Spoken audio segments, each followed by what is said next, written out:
Bugün artıq Rusiya tərəfi də məlumat yayıb ki, Rusiya prezidenti Vladimir Putinlə görüşü nəzərdə tutulub. Siz necə düşünürsünüz? Bu görüşdən hansı məsələlərin müzakirə olunması, hansı qərarların qəbul olunması gözlənilir?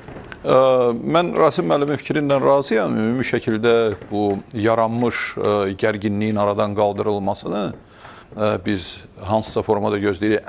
Ancaq ən əsası Jale xanım, məncə bir balaca başqa tərzdə təhlil olunmalıdır.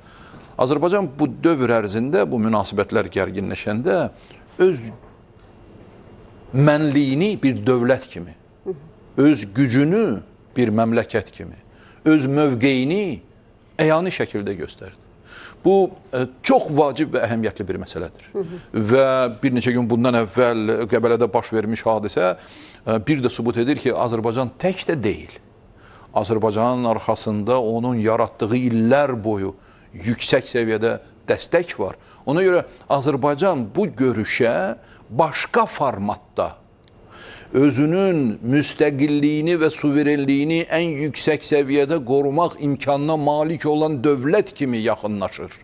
Və bu çox vacib və əhəmiyyətlidir. Ona görə ki, hansısa fikirlər var idi ki, Azərbaycan hansısa məsələdə güzəştə gedəcək, hansısa problemlər öz-özünə həll olunacaq, hansısa məsələləri kənara qoyulacaq. Biz Azərbaycanın milli maraqları çərçivəsində bütün məsələləri həll etməyə hazırıq.